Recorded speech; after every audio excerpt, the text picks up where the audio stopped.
ओम शांति शांति शांति। ओम सच्चिदानंद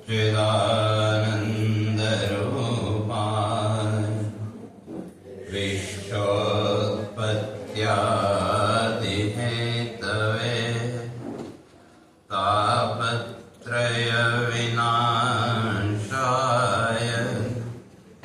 श्रीकृष्णाय वयं नमः। जन्माद्यस्य यतोऽन्वयादितरतश्चार्थेष्वभिज्ञस्वराय तेने ब्रह्महृदाय आदिकवये मुह्यन्ति यत्सूरयः। तेजो वारिमृदां यथा विनिमयो यत्र त्रिसर्गो मृषा धाम्ना स्वेन सदा निरस्तकुहकम् सत्यं परं धीमहि। यं प्रव्रजन्तमनुपेतमपेतकृत्यम् द्वैपायनो विरहकातराजुहाव पुत्रेति तन्मयतया तरवो विनेदो तं सर्वभूतहृदयं मुनिमानतोऽस्मि। तं सर्वभूतहृदयं मुनिमानतोऽस्मि।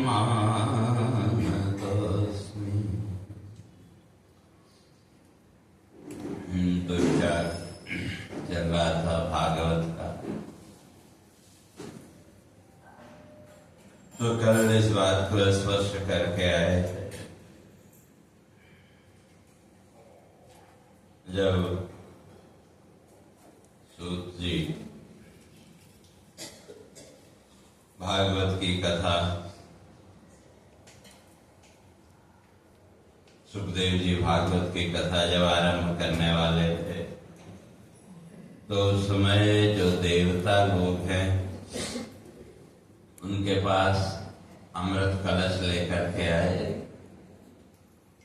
कहा कि आप अमृत हमसे ले लो और जो भागवत की कथा है उसका ज्ञान हमको दे। तो सुखदेव जी ने इनकार कर दिया। क्यों? क्योंकि जो ज्ञान है बिना अधिकारी के बिना योग्यता के और जीवन में नहीं आ सकता और उसके लिए वो योग्यता हमें अपने अंदर लानी पड़े।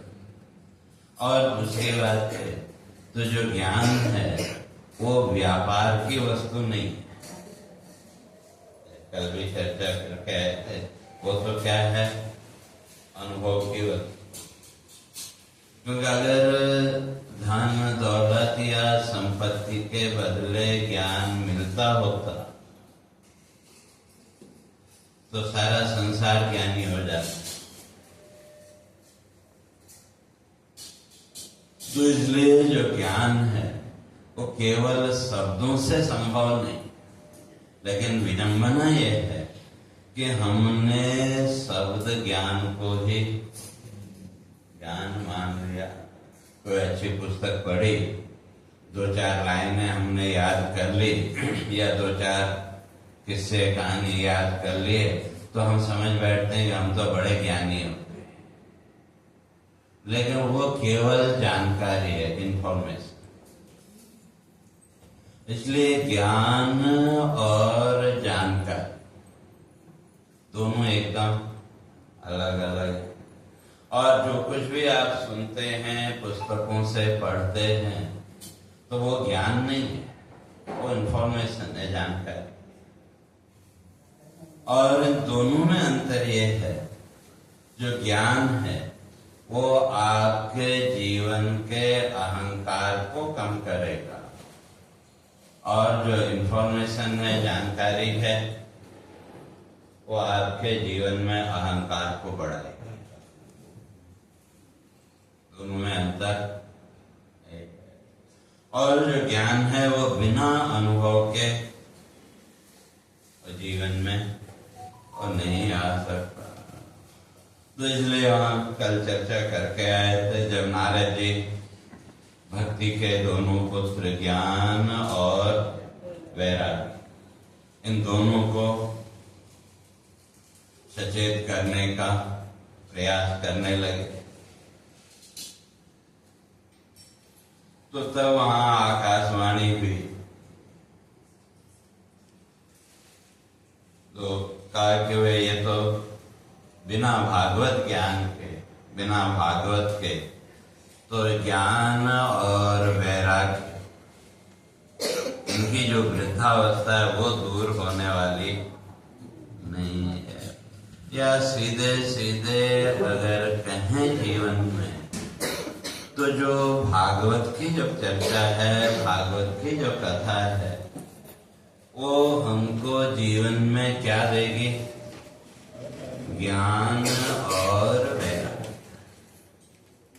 जहाँ तक भक्ति की बात है, तो भक्ति का भाव तो जो भी है थोड़ा बहुत वो है जीवन, लेकिन बहुत से लोग ऐसे हैं जो केवल भक्ति में ही लगे रहना चाहते, जीवन में ज्ञान और वैराग्य की और जिनकी प्रवृत्ति नहीं है।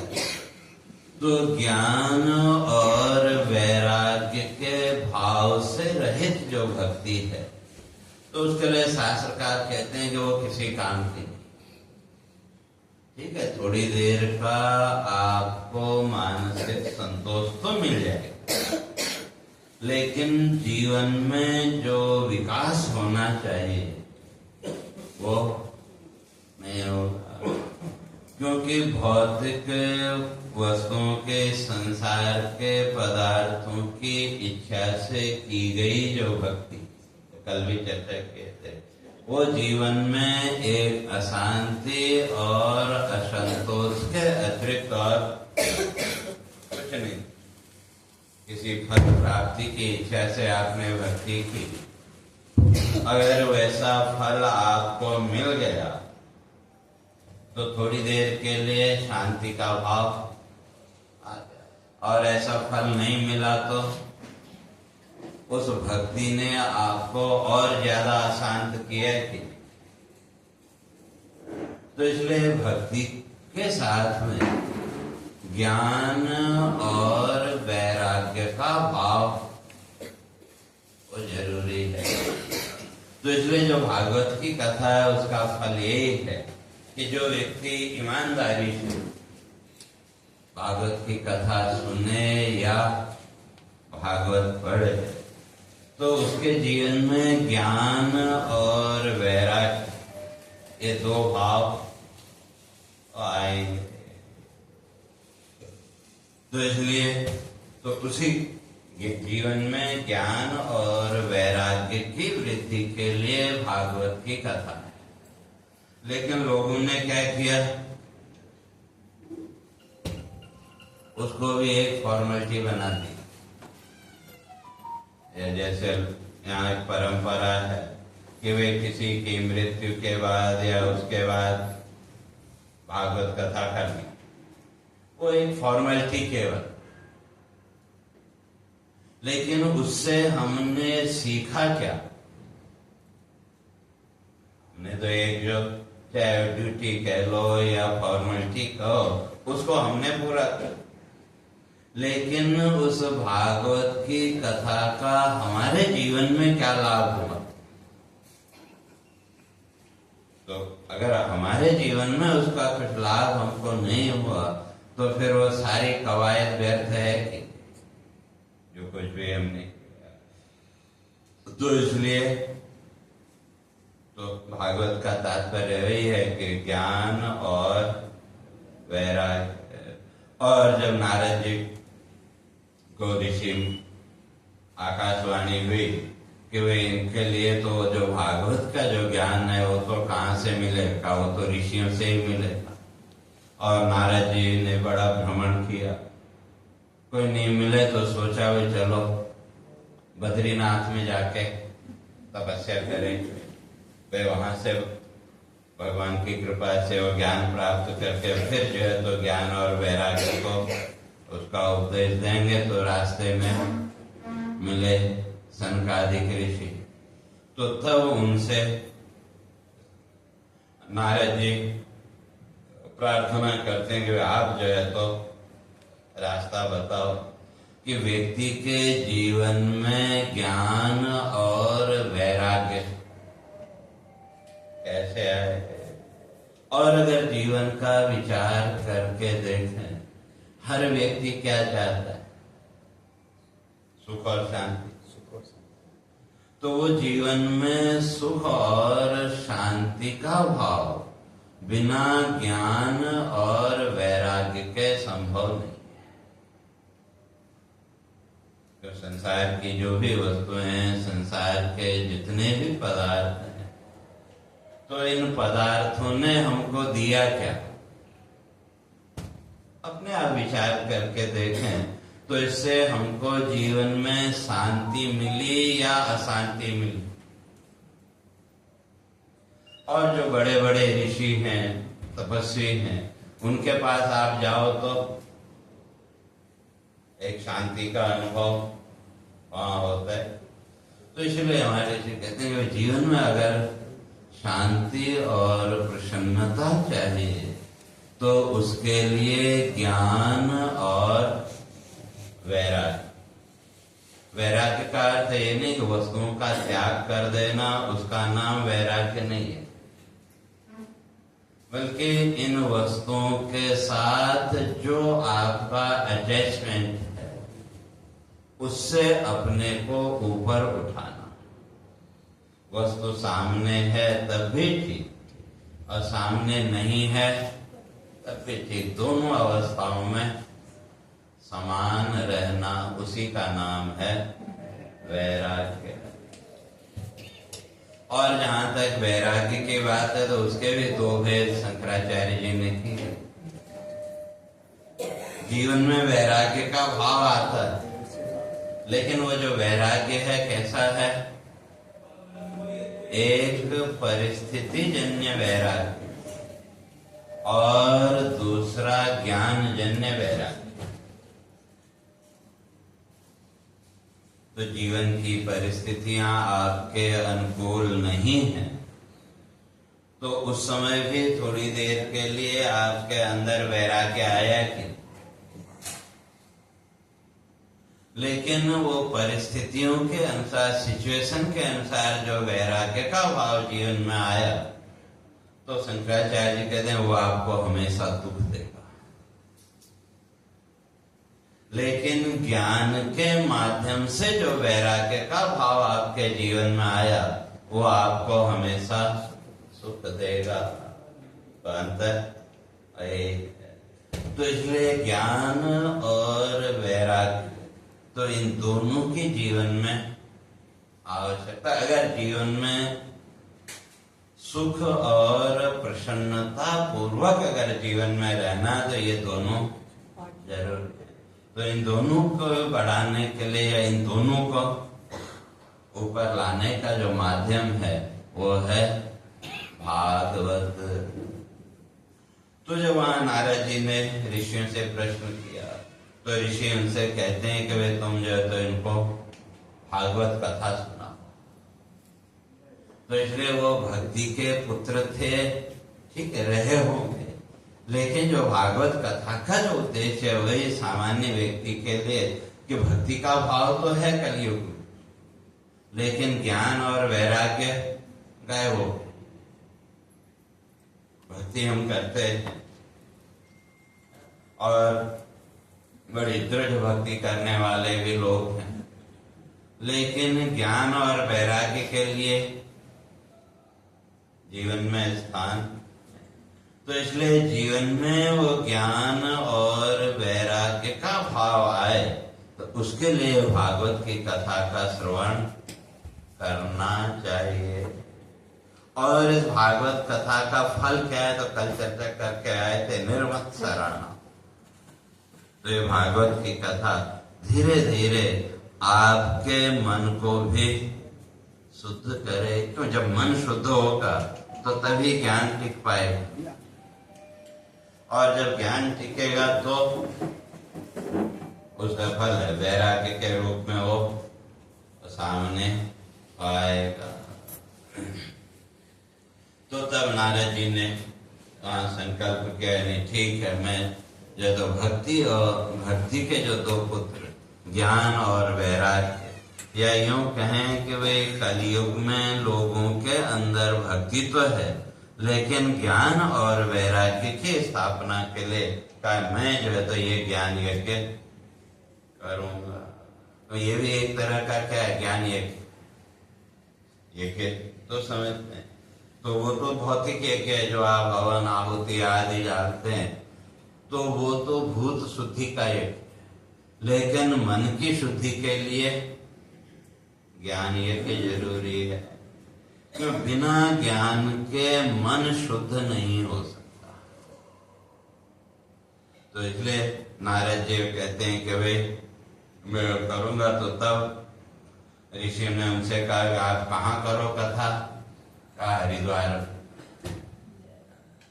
जो हरिद्वार में एक आनंद नामक स्थान है, तो वहां पर आप कथा करो। और उस कथा को सुनने के लिए काव्य भक्ति भी अपने पुत्रों के साथ आएगी, वो कथा श्रवण करेंगे, तो वो ज्ञान और वैराग्य भी और जागृत हो जाएंगे। तब तो नारद जी, सनकादिक ऋषि, जितने भी ऋषि थे, और सब कहाँ पहुंचे? हरिद्वार, भागवत कथा सुनने के लिए। और वहां जो है तो जितने भी कहते हैं, जितने भी ऋषि गण थे, जो सब जो है तो वहां पहुंचे। और सुखदेव जी वहां पर व्यासपीठ पर सबसे पहले सनकादिक ऋषि व्यासपीठ पर बैठे। तो सबसे पहले वो जो कथा है किसने सुनाई? सनकादिक ऋषियों ने। इस मृत्यु लोक में सनकादिक ऋषियों ने वो कथा सुनाई, और उस कथा का श्रवण करके ज्ञान और वैराग्य दोनों जागृत हो गए। तो भागवत की कथा में जैसे मैंने कल कहा था कि 18,000 श्लोक हैं, और अपनी इस भागवत में 5,100 पद हैं। जो 18,000 श्लोक हैं उनको 5,100 पदों में किया। तो इसलिए तो वहां जो है तो, और उसमें कहते हैं कि भाई जब वो, और ये कथा कब के लिए कब की है, और ये कथा का महत्व क्या है। तो इसलिए जो भागवत है ना, भागवत को भगवान कृष्ण का वाङ्मय स्वरूप माना है। तो कैसे? तो क्या, जो एकादश स्कंध में, एकादश स्कंध का जो उपदेश उद्धव जी को भगवान ने जो सुनाया, जो भी उद्धव जी के प्रश्न थे, तो जब भगवान इस मृत्यु लोक को छोड़कर जाने लगे, तो तब वहां उद्धव जी ने उनसे प्रश्न किया, कहा कि आप तो जा रहे, और आपके जाने के साथ ही कलयुग का आगमन हो जाएगा, और कलयुग में तो फिर धीरे धीरे धर्म आदि सब क्षय होता जाएगा। तो तब कलयुग के जो जीव हैं का उनके लिए क्या उपाय है कि वो जो है तो अपने को इस संसार बंधन से मुक्त कर सके। तो तब भगवान जो है तो शब्द रूप से भागवत में प्रविष्ट हो गए। कहा कि जो भागवत की जो कथा है वही वास्तव में भगवान के स्वरूप का वर्णन और भगवान के उपदेशों का। तो इसलिए उस भागवत कथा के माध्यम से भी जीव पवित्र हो जाएंगे। तो इसलिए भागवत का जो वर्णन है वो ये कि माया के बंधनों से मुक्त होने के लिए। तो उसी क्रम में कहते हैं कि वे सूची कहते हैं मैं तुमको इस संबंध में एक कथा सुनाता हूं। तो अभी तो महात्मा की जो भागवत है उस भागवत के श्रवण से, उसका चिंतन मनन करने से व्यक्ति कैसे इस संसार के बंधनों से, माया बंधनों से मुक्त होता है। तो कहते हैं उसके लिए मैं तुमको एक कथा सुनाते हैं भागवत का जो महात्म्य है। तो तब वहां कहते हैं कि तुंगभद्रा नदी के किनारे, और ये तुंगभद्रा नदी आपके पास में ही है, आंध्रा और कर्नाटक का बॉर्डर। तो इसलिए चिकमंगलूर जो जगह है वहां से उसका प्राकट्य है। तो कहते हैं उस तुंगभद्रा के नदी के किनारे एक शहर था। कथा तो आप लोगों को मालूम है। तो आत्मदेव नाम का ब्राह्मण और उसकी जो पत्नी थी वो धुंधली, और कैसी थी उसका वर्णन वहां किया। भार्या कलह प्रिया कर्कशा। कलह प्रिया मतलब जिसको झगड़ा ही करना पसंद। तो कई लोग ऐसे होते हैं कि वे झगड़े का कोई अच्छी भी बात कहो तो उसमें से भी कुछ उनको झगड़े का वो निकाल लेते। तो इसलिए शास्त्रकार कहते हैं इसमें आश्चर्य करने की जरूरत नहीं है, क्योंकि जो दुर्जन है का वो अच्छाई में से भी बुराई ढूंढ लेगा, और जो सज्जन है वो बुराई में से भी अच्छाई ढूंढ लेते। जैसे वहां दो उदाहरण दिए का जो बादल है, तो बादल का भोजन क्या है? समुद्र का खारा जल, समुद्र से। तो लेकिन वो बादल बदले में हमको क्या देता है? तो ये सज्जन की पहचान। उसको भोजन के रूप में मिला खारा जल, और बदले में क्या दिया? मीठा जल। और दूसरी तरफ कहा एक सर्प है, उसको कितना भी दूध पिलाओ, वैसे तो सर्प दूध पीता नहीं है, ये केवल एक धारणा है।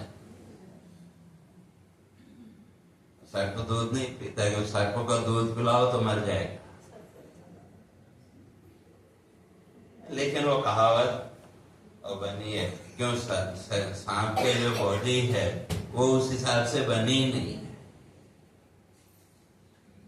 लेकिन फिर भी लोग मान्यता है भाई सांप को दूध पिलाए। वो आते नहीं तो क्या कहते हैं नाग पंचमी, तो उस समय लोग करते हैं। लेकिन अगर सर्प बहुत ज्यादा प्यासा होगा तो, लेकिन अगर उसने दूध पिया तो उसके फेफड़े जाम हो जाएंगे और मर जाएगा। लेकिन फिर भी वो कहा होता है। तो कहते हैं कि जैसे वो सर्प है उसको जितना मीठा दो तो उतना ही जहरीला वो होता जाएगा।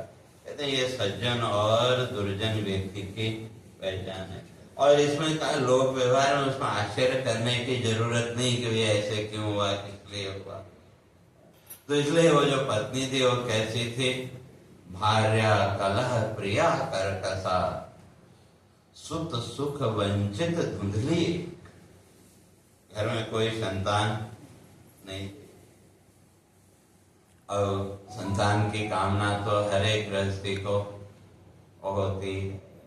तो वो जो आत्मदेव पंडित थे वो भी बड़े दुखी थे, और परेशान होकर के एक दिन जंगल में चल गए।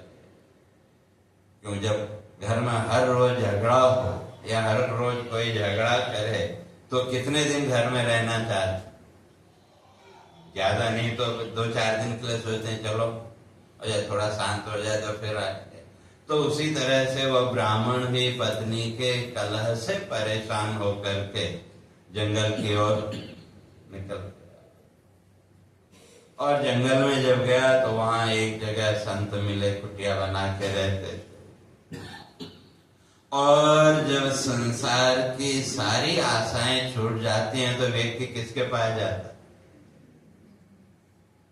संतों के पास, जो अच्छे कोटि। जब सारी आशाएं छूट गई तो फिर तो उसने भी देखा कि संत बैठे हैं, तो वहां गया और जाके नमस्कार किया।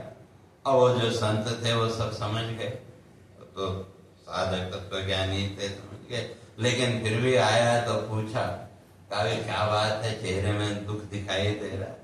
जैसे मैंने उस दिन भी कहा था ना, क्यों अगर किसी भी व्यक्ति के चेहरे में दुख का भाव आप देखो तो तुरंत आपके मन के अंदर प्रश्न उठता है कि नहीं ये दुखी क्यों है, चाहे वो कोई भी। तो जब वो ब्राह्मण के चेहरे में दुख की छाया उन्होंने देखी तो पूछा भाई क्या बात है, क्यों दुखी हो? तो तब वो ब्राह्मण कहता है कि भगवान मैं क्या बताऊं, मैं अपने दुख का क्या वर्णन करूं? तो इसलिए क्या वर्णन क्या मैं करूं दुख का, वर्णन क्या मैं करूं दुख का, संचित पाप फल यह तो मेरे पूर्व जन्म का पाप का फल होगा, और मैं क्या वर्णन। लेकिन फिर भी आप पूछ रहे हैं तो इसलिए वो कहता है कि मैं इसलिए दुखी हूं क्योंकि भाई जो सांसारिक जीवन है का उसमें संसार में जो सांसारिक जीवन है वो सुख पूर्वक अगर जीना हो तो वहां मित्र भी चाहिए और धन भी थोड़ा बहुत और होना चाहिए, और साथ में संतान सुख भी होना चाहिए। मुख्य रूप से 3 चीजें, बाकी और भी बहुत सी चीजें। तो इसलिए कहा कि अब तो स्थिति ये आ गई है कि मैं जब यज्ञ करता हूँ तो मैं जो पितरों को जल अर्पण करता हूँ का वो भी जो है तो मेरी उस आहुति को स्वीकार नहीं करते। तो इसलिए अब ये निश्चय किया कि मैं अपने शरीर का त्याग करूं। तो इसलिए तब वहां ऋषि उसको समझाते हैं। तो क्या, तो इसलिए कहते हैं ये जो संसारिक जीवन है, भौतिक जीवन है, ये कैसा है, इसलिए उसको समझाते हैं। संसार वासना, संसार क्या है? संसार वासना मोह त्याग कर्म गति प्रबल है, सप्त जन्म संतति सुख नहीं भाग्य में यह बल है। अगर 7 जन्मों तक तुम्हारे भाग्य में संतान का सुख नहीं है, इसलिए आशा छोड़ पुत्र की संन्यास ही संबल है। अब ये संसार के पुत्र आदि की आशा छोड़ो तो क्या करो, अगर सुखी रहना है तो सन्यासी हो जाओ, क्योंकि कम से ये आशा तो छूटेगी। और जहां इतना संत ने कहा तो ब्राह्मण देव की जो आशाएं फिर जागृत हो गई। एक क्षण पहले तो कह रहा था कि मैंने ये निश्चय कर लिया मैं अब इस शरीर का ही त्याग कर दूंगा। जब संत ने इतना बताया कि भाई तुम्हारे भाग्य में संतान का सुख नहीं है, अब जो है तो उसकी आशा और प्रबल हो गई। तब वो संत से कहता है, मुझे लगता है आप तो तपस्वी हैं, सब कुछ जानते हैं, इसलिए कहा कि मैंने अभी तक तो ये सोचा था कि भाई कहीं शरीर त्याग करूं किसी नदी आदि में, लेकिन अब मैं आपके सामने ये शरीर छोड़ू। तो इसलिए त्यागों सम्मुख इस जीवन को, विवेक नहीं पुत्र दी। कहा मुझे ज्ञान नहीं चाहिए, तो इसलिए क्या चाहिए? अगर आपके अंदर इतने सामर्थ्य है, इसलिए अब आप ये ज्ञान की बात छोड़ो, मुझे क्या दो? मुझे पुत्र। और अगर नहीं करोगे तो काम है यही इस शरीर को छोड़ दूंगा। जैसे हम लोग भगवान के सामने जाके वैसे ही करते हैं, ब्लैकमेलिंग एक तरह। तो इसलिए वो कहता है कि अब इतनी कृपा आप करो कि भाई आप जो है तो समर्थ हैं, आप जो है तो मुझे पुत्र का वरदान दे दो। और हम सब लोग तो वरदान चाहते हैं, लेकिन एक बात याद रखो, इतिहास को देखो। इतिहास में जिसको भी वरदान मिला वो उसके लिए अभिशाप बना, और जिसको भी श्राप मिला वो उसके लिए वरदान बना। ये भीष्म पितामह, उनको इच्छा मृत्यु का वरदान था कि, और वहीं अश्वत्थामा, उसको भी उसके पिता ने वरदान दिया चिरंजीवी होने का, लेकिन आज भी वो दुख भोग रहा है। और भीष्म पितामह को अगर देखो तो अपने ही आंखों के सामने अपने पूरे वंश को नष्ट होते देखना, उसको सुख कहेंगे कि दुख कहेंगे? तो वो जो इच्छा मृत्यु का वरदान था वो उनके लिए श्राप बना कि नहीं? और उधर देखो अहिल्या को, या और भी जिनको भी श्राप मिला, भागवत आप लोगों ने कई बार सुने, तो वहां कितने लोगों को श्राप मिला जिनका भगवान के द्वारा उद्धार हुआ। अगर उनको वो श्राप नहीं मिला होता तो भगवान का दर्शन होता क्या? श्राप क्या बन गया? और हम लोग क्या चाहते हैं? वरदान। तो इसलिए वो भी ब्राह्मण भी वही कहता है, कहा कि आप ये वरदान मुझे दे दो। तो तब फिर वहां संतोष को समझाते, नहीं ये तुम्हारा हठ ठीक नहीं है, इसलिए हठ से मिटाकर लेख विधि का सुख नहीं तू पाएगा। हठ से मिटाकर वे लेख विधि का सुख नहीं तू पाएगा। हठ छोड़ चिंतन कर भाग्य तेरे दुख ही आएगा। कहा ठीक है, मैं तुमको वरदान भी दे दूं तो भी तुम्हारे जीवन में सुख आने वाला नहीं है। और जब फिर ज्यादा आग्रह किया तो एक फल दिया। अब ब्राह्मण जो तो बड़े प्रसन्न होकर के पहुंचे घर, पत्नी को दिया, कहा कि वे संत का प्रसाद है। इसीलिए हमारे ऋषियों ने, हमारे बुजुर्गों ने कहा कि जो प्रसाद है ना उसको तुरंत खा लेना है। तो बहुत से लोग तो प्रसाद में भी वस्तु का वो देखते हैं, ये नहीं खाना वो नहीं खाना, और प्रसाद मिला कई बार उसको भी दूसरे को पकड़ा देते हैं। लेकिन जो वो प्रसाद देने वाला है उसने किस भाव से दिया, उसमें क्या वो है। आपको प्रसाद मिला कहीं संत या कहीं भी आप गए और आपने उस प्रसाद को उठा के अगर दूसरे को दे दिया तो उसमें जो भी शक्ति तो वो उधर चले जाएगी। आप फिर वही और फिर उसका दोष किसको देते हैं? दूसरे, उन्होंने ऐसा नहीं किया, ऐसा नहीं किया। इसलिए हमारे ऋषियों ने ये व्यवस्था बनाई कि जो प्रसाद है वो तुरंत, और जो जिसका प्रसाद है वो उसको ग्रहण कर लेना चाहिए। क्यों? प्रसाद में बहुत शक्ति है। तो भगवत गीता में भगवान ने कहा प्रसादे सर्व दुखानां हानिरस्योपजायते। तो वो जो प्रसाद है तो वो क्या करता है? हानिरस्योपजाय सर्व दुखानां, जीवन के जो दुख हैं उन दुखों का नाश करने का वो एक साधन है सामान्य। लेकिन वो प्रसाद के अंदर क्या शक्ति है, क्या वो है?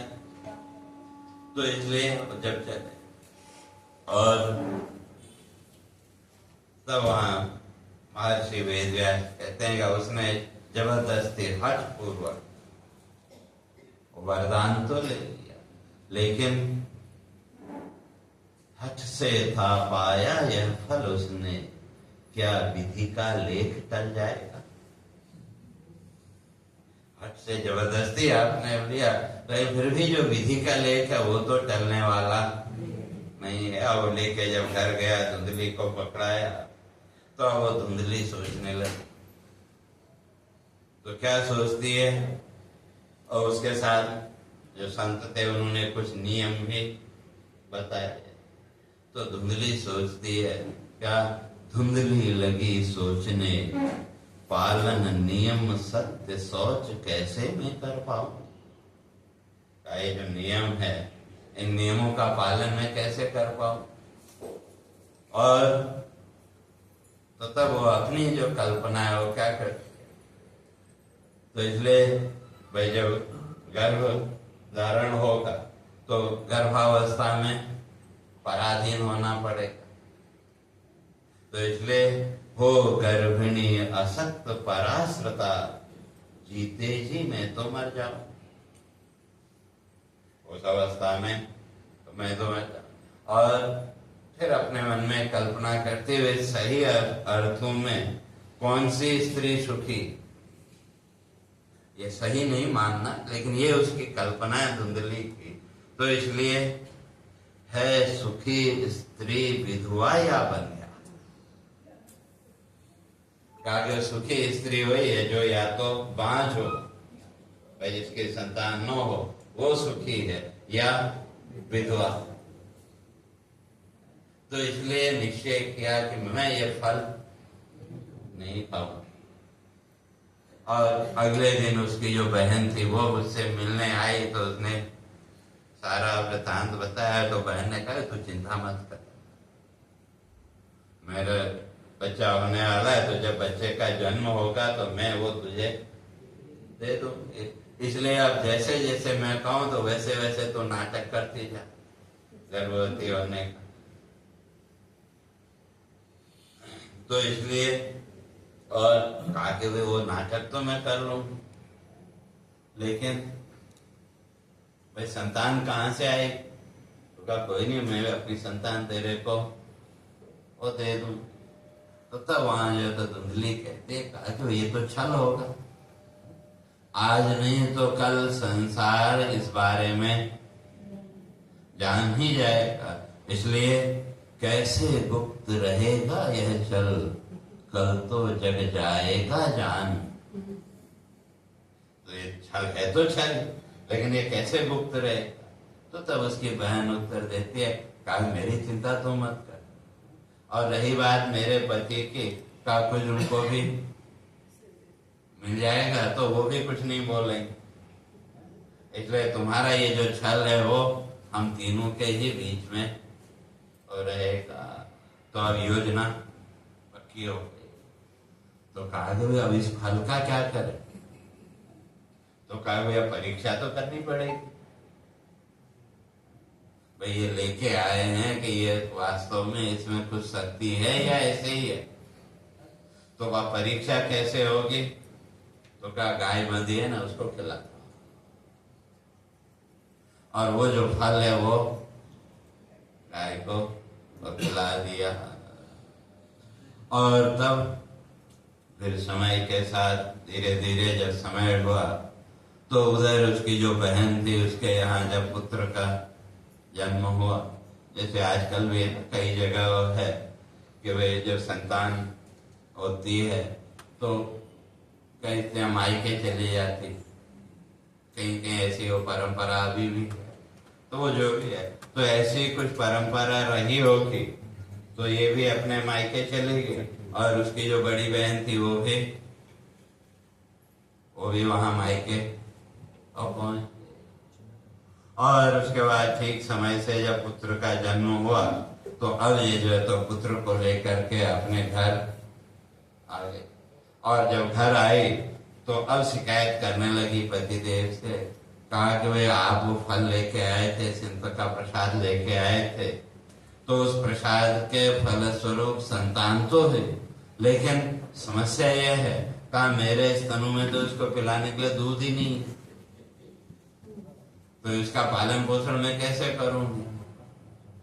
तो ब्राह्मण आत्मदेव भी थोड़ा चिंतित हुए, लेकिन वही धुंधली समाधान बताते हैं।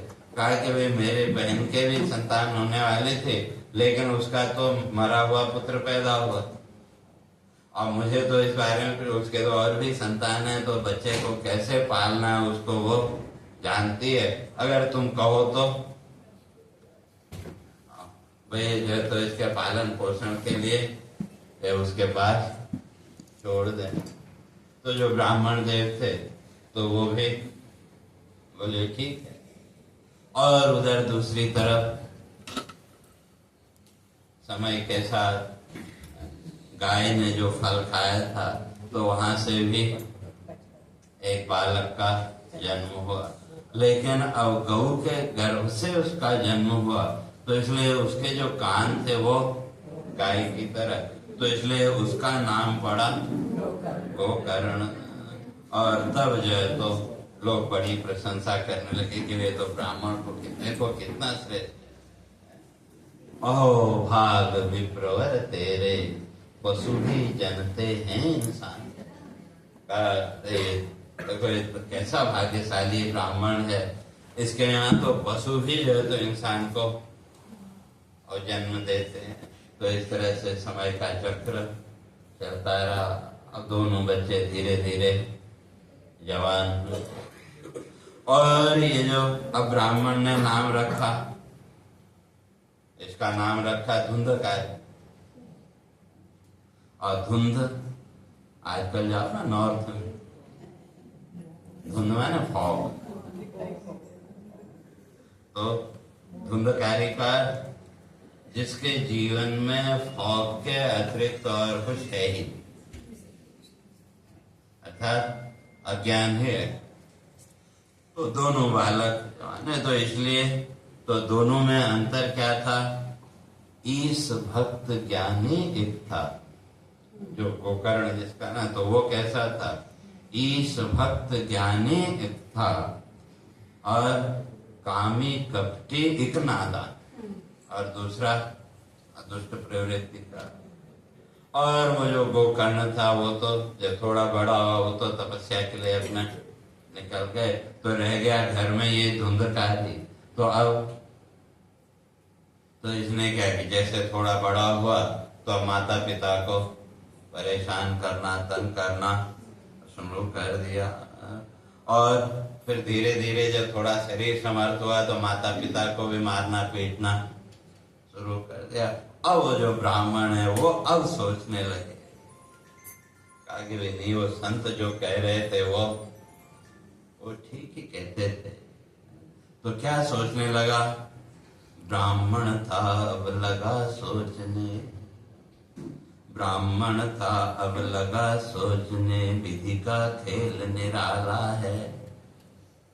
माना था जिस जग को सुखमय, वह तो विष का प्याला है। और ऐसे वो सोच ही रहा था, तो उसी समय जो तो गोकर्ण भी घूमते घूमते घर में पहुंचा। तो जब गोकर्ण पहुंचा तो उससे फिर ब्राह्मण देव प्रार्थना करते, कहा तुम तो बड़े ज्ञानी हो, कहा मेरे दुख को दूर करने का कोई उपाय बताओ। तो तब जो गोकर्ण जो है तो पिता को उपदेश देता है, देहेस्तिमान् समग्रम् अभिमति त्यजत्वम्, जाया सुतादिषु सदा ममतां विमुञ्चत्, पश्यन्निशं जगदिदं क्षणभङ्गनिष्ठम्, वैराग्यरागरसिको भवभक्तिनिष्ठ। तो इसलिए वहां गोकर्ण उपदेश देता है कि भाई वैराग्य ही एकमात्र इस संसार के दुख से ऊपर उठने का साधन। तो क्या उपदेश देता है? व्यर्थ ढूंढते सुख हो जग में, यह तो दुख की माला है। मोह जगत के भौतिक सुख का अज्ञानी की हाला है। हाला मैंने नहीं, पैक।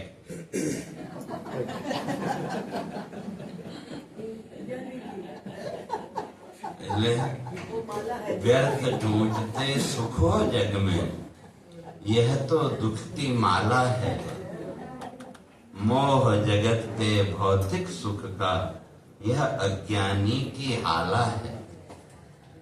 इसलिए अटल सत्य है मृत्यु जगत की, किसने इसको टाला है। तो तब वो कहते हैं कहा कि भाई तू तो ज्ञानी है, इसलिए तुम मेरे अंधकार को दूर करो। तो इसलिए वहां फिर अंत में गोकर्ण उपदेश देता है कि जग का जीवन है यह नश्वर, खेल निराला माया का, जिसको समझे अपना हो तुम, दर्शन केवल छाया का। कर लो शाश्वत चिंतन अब तो, त्यागो मोह इस काया का, अब तो केवल भजो उसी को, जो है पति महामाया का। तो इसलिए कहा केवल अब भगवान का, परमात्मा का चिंतन भजन, वही जो है तो हमारा। तो इस तरह से उपदेश देके जो गोकर्ण थे वो चले गए, और उधर गोकर्ण से उपदेश प्राप्त करके जो ब्राह्मण देव थे आत्मदेव, वो भी घर बार छोड़कर तपस्या के लिए जंगल में चले गए। अब घर में रह गए दोनों माँ बेटे, तो जीवन चलता रहा। तो एक दिन उसने क्या किया, माँ को पीट के कुएं में फेंक, और कुएं में उसकी मृत्यु हुई। तो इसलिए तो कहते हैं कि भाई ये उसको मृत्यु क्यों मिली कुएं में। तो इसलिए बहुत लोग ये सोचते हैं कि अभी हम कह रहे हैं तो हमको क्या होगा, लेकिन ऐसा नहीं है। तो कहा ये उसके ही कर्मों का फल था। अगर शुरू में उसने छल नहीं किया होता तो गोकर्ण जैसी संतान घर में होती थी। तो उसने छल किया पति के साथ भी, और जो संत थे उनका जो वरदान था उसके साथ भी उन्होंने छल किया। तो उस छल का परिणाम का वो तो फल तो भोगना पड़ेगा। तो इसलिए वहां उसको, और उधर धीरे धीरे समय बीतता गया, और उधर ये जो तो धुंधकारी जो था ये भी व्यसनों में कुसंगत में वो पड़ गया, और एक दिन इसकी भी मृत्यु हो गई, अकाल मृत्यु। और अकाल मृत्यु होने के कारण उसको जाना पड़ा प्रेत योनि में। और प्रेत योनि की जो आयु है हमारे ऋषियों ने 1000 वर्ष की मानी। अगर कोई व्यक्ति प्रेत योनि में गया तो उसको वहां कितने समय तक रहना पड़ेगा, तो कहा 1000 वर्षों तक। तो अब ये भटकता रहा। फिर एक दिन गोकर्ण लौट के आए हुए, देखें घर का क्या हाल चाल है, तो सब अस्त व्यस्त, लेकिन रात बितानी थी तो घर में ही रुके। तो रात को वो प्रेत रूप का जब दर्शन किया तो उससे पूछा वे कौन है, उसने अपना परिचय दिया। तो तब वहां फिर गोकर्ण जी ने धुंधकारी के प्रेत रूप को भागवत की कथा सुनाई, और वो कथा सुनकर के वो भी वो प्रेत योनि से मुक्त हुआ।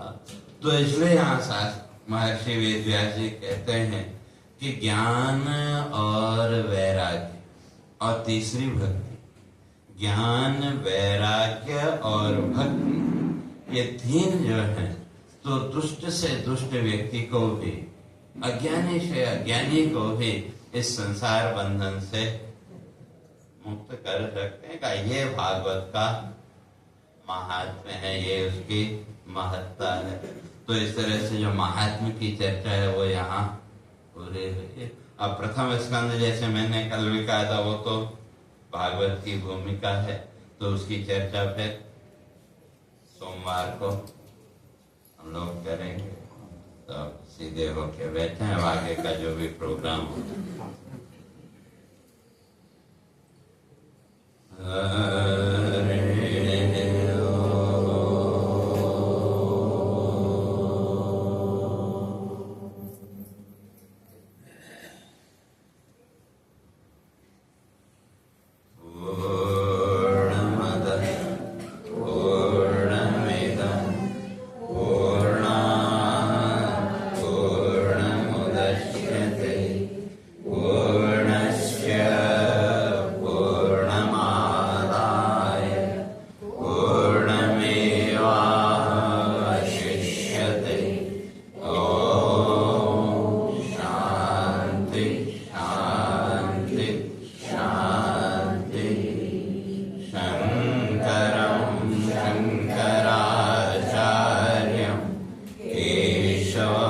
माँ